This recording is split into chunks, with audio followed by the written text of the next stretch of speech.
السلام علیکم ورحمۃ اللہ وبرکاتہ۔ کیسے ہیں آپ سب؟ جیسا کہ میں نے اپنی پچھلی ویڈیوز میں شعبان کے روزے اور شب برات کی حقیقت کے بارے میں آپ سب کو بتایا تھا، آج انشاءاللہ تعالی ہم بات کریں گے شب برات منانے کے طریقے۔ 15 شعبان کی رات کے یہ نام شب قدر یا شب برات کتب تفسیر و حدیث میں نہیں پائے جاتے، اور اس رات کا جو ذکر آیا ہے وہ صرف نصف شعبان کی رات کے حوالے سے ہے، اور جہاں تک اس رات کو منانے کا تعلق ہے تو ہمارے یہاں اس کے 6 مختلف طریقے ہیں۔ پہلا طریقہ حلوے پکانا اور کھانا۔ اس شام کو اچھے اور عمدہ کھانے یا حلوے تیار کیے جاتے ہیں، اور انہیں خود تیار کرنے والے ہی مل بیٹھ کر مزے لے لے کر کھا جاتے ہیں۔ تو حلوے پکانا اسلامی تہواروں کی علامت سمجھے جاتے ہیں۔ میٹھی چیز بنانا خوشی کو ظاہر کرتا ہے، جبکہ نصف شعبان کی رات کو سرے سے اسلامی تہوار کہا ہی نہیں جا سکتا۔ اسے عیدین یا حج کی شکل دینا غلط ہے۔ یہ جو عوام میں مشہور ہے کہ اس رات سید الشہداء حضرت امیر حمزہ رضی اللہ تعالی عنہ شہید ہوئے تھے، اور اسی رات رسول اللہ صلی اللہ علیہ وآلہ وسلم کے دندان مبارک شہید ہوئے تھے، اور آپ صلی اللہ علیہ وآلہ وسلم تکلیف کی وجہ سے کھانا کھانے سے قاصر تھے، لہٰذا آپ صلی اللہ علیہ وآلہ وسلم نے حلوہ تناول فرمایا تھا۔ یہ بالکل بے اصل بات ہے، کیونکہ مورخین کا اتفاق ہے کہ غزوہ احد ماہ شوال 3 ہجری میں واقع ہوا تھا، نہ کہ شعبان میں، اور یہ بات کیوں کر قرینِ عقل ہو سکتی ہے کہ دندان مبارک عید ہوں شوال کے مہینے میں اور حلوہ کھایا جائے شعبان کے مہینے میں، اور وہ بھی خاص 15 شعبان کو۔ اور یہ عقیدہ رکھنا کہ آج حلوہ ہی واجب اور ضروری ہے، صحیح نہیں۔ میری بہنوں، یہ سنت کے نام پر بدعت ہے۔ یہ شیخ الاسلام امام ابن تیمیہ نے فرمایا، اس طرح 15 شعبان کی رات کو تہوار منانا، کھانے پکانا اور زیب و زینت کا اظہار کرنا بھی ہے، اور یہ سب بدعات کے قبیل سے ہے جن کی کوئی دلیل نہیں۔ دوسرا طریقہ چراغاں کرنا، آتش بازی کرنا اور دین کو کھیل تماشا بنانا ہے۔ شب برات منانے کا دوسرا طریقہ یہ ہے کہ اس رات بڑے زور و شور سے آتش بازی کی جاتی ہے، بارود جلایا جاتا ہے، پٹاخے چھوڑے جاتے ہیں، موم بتیاں اور شمع جلا کر چراغاں کیا جاتا ہے، جبکہ 15 شعبان والی آتش بازی اور پٹاخے ہر سال لاکھوں کروڑوں کا سرمایہ برباد کرنے کا سبب بن جاتے ہیں۔ اگر صرف اتنا ہی رہتا تو بھی شاید یہ مال تو آنی جانی چیز ہے کا نعرہ لگا کر بعض لوگ اس فکر سے آزاد ہو جاتے ہیں اور صاف کہہ دیتے ہیں کہ بھئی پیسے پھر کمائیں ہی کس لیے جاتے ہیں، اسی لیے تو کمائی کی جاتی ہے کہ خوشی و غم میں کام آئے۔ لہٰذا کیا ہوا اگر خوشی کے اس موقع پر 400 روپے کی آتش بازی ہمارے گھر والوں نے کر لی، معاملہ دولت کی بربادی سے بھی بہت آگے بڑھ جاتا ہے۔ اس آتش بازی اور چراغاں کے دوران ہر سال کئی گھروں کے چراغ بھی گل ہو جاتے ہیں۔ کسی خانے میں اہل خانہ کا صرف ایک ہی لخت جگر تھا، اب ایسے ہی کھیل تماشوں کا موقع آئے تو ایسے والدین اپنے اکلوتے لاڈلے کے لیے چاؤ پیار سے دوسرے لوگوں کی نسبت بڑھ چڑھ کر اور طرح طرح کی آتش بازی اسے مہیا کر دیتے ہیں۔ اب اس بات سے تو شاید کوئی بھی ناواقف نہ ہو کہ آتش بازی سے جو ہر سال جانیں ضائع ہوتی رہتی ہیں، ان میں سے ایسے کتنے ہی معصوم و محبوب اکلوتے لختے جگر بھی ہوں گے جن کا جھلس کر والدین کے ہاتھوں سے نکل جانا انہیں عمر بھر کا داغ دے جاتا ہوگا اور ہمیشہ کے لیے ان کے دلوں کے چراغے غل کر جاتا ہوگا۔ پھر اگر کسی کا کوئی لختے جگر اکلوتا نہ بھی ہو تو بھی یہ کون سا ایسا سودا ہے کہ پیسے کے ساتھ خریدا جا سکتا ہے؟ اور ویسے بھی اللہ تعالیٰ نے فضول خرچی کرنے سے منع فرمایا ہے۔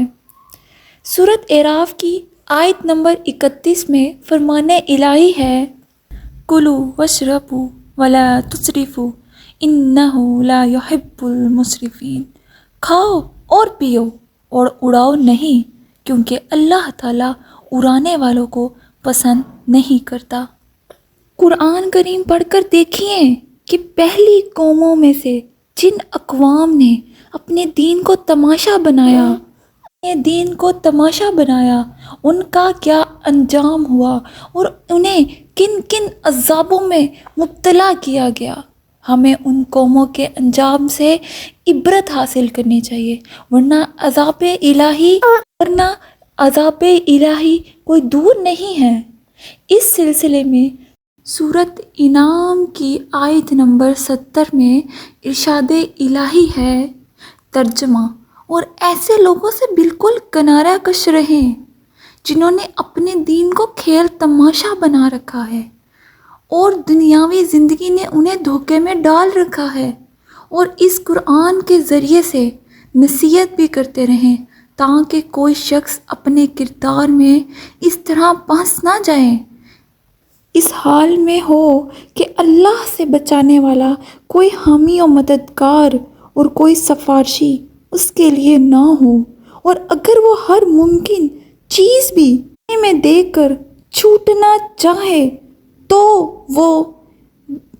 وہ بھی اس سے قبول نہ کی جائے، کیونکہ ایسے لوگ تو خود اپنی کمائی کے نتیجے میں پکڑے جائیں گے۔ ان کو اپنے انکار حق کے معاوضے میں پینے کو کھولتا ہوا پانی اور دردناک عذاب بھگتنے کو ملے گا۔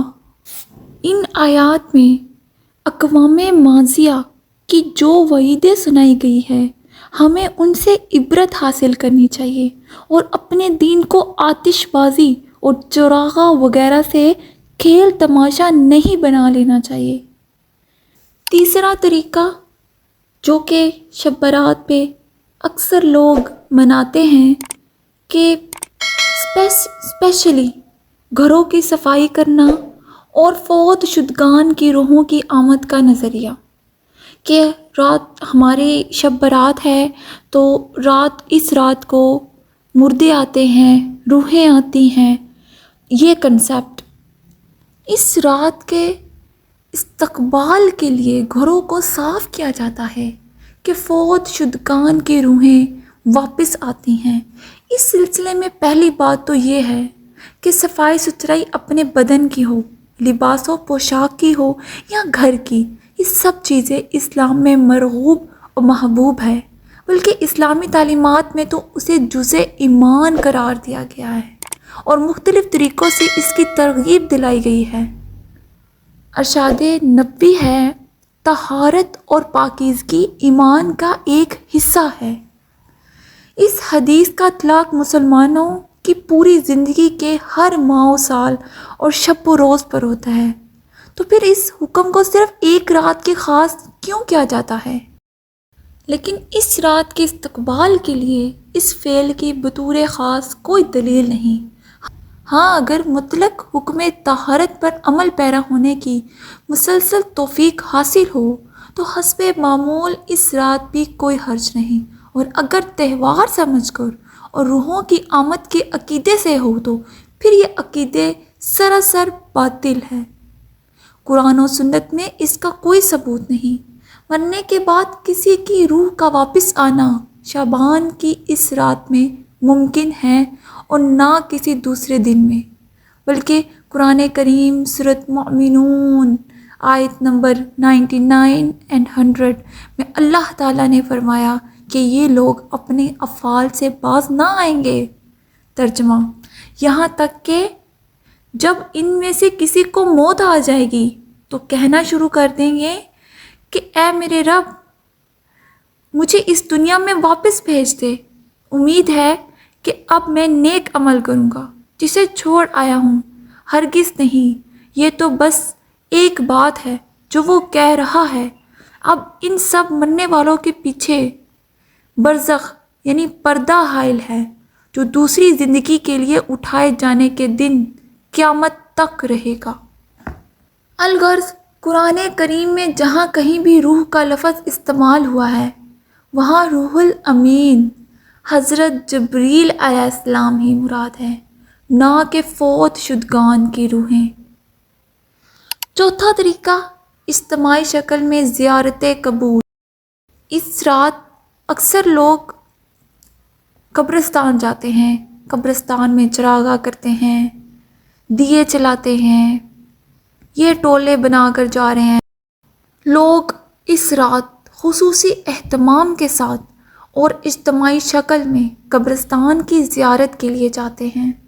اس سلسلے میں عرض یہ ہے کہ یوں تو کسی بھی دن یا کسی بھی رات مصنون طریقے سے قبرستان کی زیارت جائز ہے، بلکہ نبی اکرم صلی اللہ علیہ وآلہ وسلم نے تو اس کی ترغیب دلائی ہے۔ یہ فکر موت، ذکر آخرت میں معاون ہوتی ہے، لیکن جب بہت سارے لوگ مل کر قبرستان میں جائیں گے تو ظاہر ہے کہ انہیں وہ عبرت حاصل نہیں ہو سکتی جو اکیلے شخص کے لیے ممکن ہے، اور نبی اکرم صلی اللہ علیہ وآلہ وسلم کا عمل اس بات پر شاہد ہے کہ آپ صلی اللہ علیہ وآلہ وسلم اس غرض سے زیارت قبور کے لیے تشریف لے گئے تو اکیلے تھے، بعض جماعت نہیں تھے۔ نبی مکرم صلی اللہ علیہ وآلہ وسلم تو زیارت کے لیے اکیلے جائیں، ہم با جماعت وہاں جا نکلیں تو یہ سنت نہیں بلکہ بدعت ہے، باعث ثواب نہیں موجب عذاب ہے۔ اور پھر نصف شعبان کی اس رات کی فضیلت کے پیش نظر بطور خاص زیارت کے لیے جانا کسی صحیح حدیث سے ثابت بھی نہیں ہے۔ اس سلسلے میں جو روایت بیان کی جاتی ہے محدثین نے اس کی سند پر کلام کیا ہے اور اسے ضعیف قرار دیا ہے۔ خود امام ترمذی نے اس روایت کے بیان کرنے کو بات ذکر ہے کہ میں نے امام بخاری سے سنا ہے کہ وہ اس روایت کو ضعیف کہتے تھے۔ پانچواں طریقہ، نصف شعبان کا روزہ۔ اس رات دن کا روزہ رکھا جاتا ہے اور رات کو ذکر و عبادت کے لیے مخصوص کیا جاتا ہے، اور سب سے زیادہ معروف طریقہ یہی ہے۔ لہٰذا آئیے پہلے دیکھیں کہ اس دن کا جو روزہ رکھا جاتا ہے اس کی شرعی حیثیت کیا ہے۔ جیسا کہ پہلے میں نے اپنی ویڈیوز میں بتایا تھا ماہ شعبان کے روزے، تو جیسا کہ آپ جانتے ہیں کہ ماہ شعبان میں حضرت محمد صلی اللہ علیہ وآلہ وسلم کثرت سے روزے رکھا کرتے تھے۔ عبد الرحمن مبارک پوری رحمۃ اللہ علیہ فرماتے ہیں، نصف شعبان کے دن کے روزے کے بارے میں کوئی ایک بھی صحیح سند والی اور نبی صلی اللہ علیہ وآلہ وسلم تک پہنچنے والی مرفوع حدیث مجھے نہیں ملی۔ اس بارے میں شیخ الاسلام امام ابن تیمیہ رحمۃ اللہ علیہ فرماتے ہیں، صرف اکیلے 15 شعبان کا روزہ رکھنا بے بنیاد ہے، بلکہ یہ مکروہ ہے۔ ایک روایت بیان کی جاتی ہے جو حضرت علی رضی اللہ تعالی عنہ سے سنن ابن ماجہ میں مروی ہے، جب نصف شعبان کی رات آئے تو اس رات کو قیام کرو اور اس کے دن کو روزہ رکھو، بے شک اللہ تعالیٰ اس رات آفتاب کے وقت آسمان دنیا پر اتر آتا ہے اور فرماتا ہے کیا کوئی بخشش مانگنے والا ہے کہ میں اسے بخش دوں؟ کیا کوئی رزق طلب کرنے والا ہے کہ میں اسے رزق سے نوازوں؟ کیا کوئی مصیبت زدہ ہے کہ میں اسے عافیت بخش دوں؟ کیا کوئی فلاں فلاں حاجت والا ہے کہ اس کی حاجت پوری کر دوں یہاں تک کہ فجر طلوع ہو جائے؟ علامہ البانی نے اسے ضعیف ہی نہیں بلکہ من گھڑت کہا ہے۔ چھٹا طریقہ، نصف شعبان کی رات کو قیام کرنا۔ باقی رہا اس رات کو منانے کا چھٹا طریقہ، یعنی رات کو قیام کرنا، ذکر و اذکار میں مشغول ہونا اور ایک مخصوص نماز ادا کرنا۔ تو اس سلسلے میں عرض ہے کہ یہ رات بہرحال عام راتوں کی نسبت قدر فضیلت والی ہے، جس کا اندازہ متعلقہ روایات کے مجموعی مفاد سے لگایا جا سکتا ہے۔ ان احادیث سے اس رات کی فضیلت کا تو اندازہ ہو جاتا ہے، مگر ان میں ایسی کوئی بات نہیں ملتی جس سے اس طرف اشارہ ملتا ہو کہ اس رات میں تہوار منایا جائے، شب بیداری کا اہتمام کیا جائے اور مخصوص نمازیں ادا کی جائیں، جیسا کہ آج کل رواج ہے۔ اللہ تعالیٰ سے دعا ہے کہ وہ ہمیں سنت کے مطابق ایسے اعمال کی توفیق سے نوازے جو ہمیں رحمت و مغفرت الہی کا مستحق بنا دے۔ آمین ثم آمین۔ السلام علیکم ورحمۃ اللہ۔ الله يا الله عبدك يلبي نداء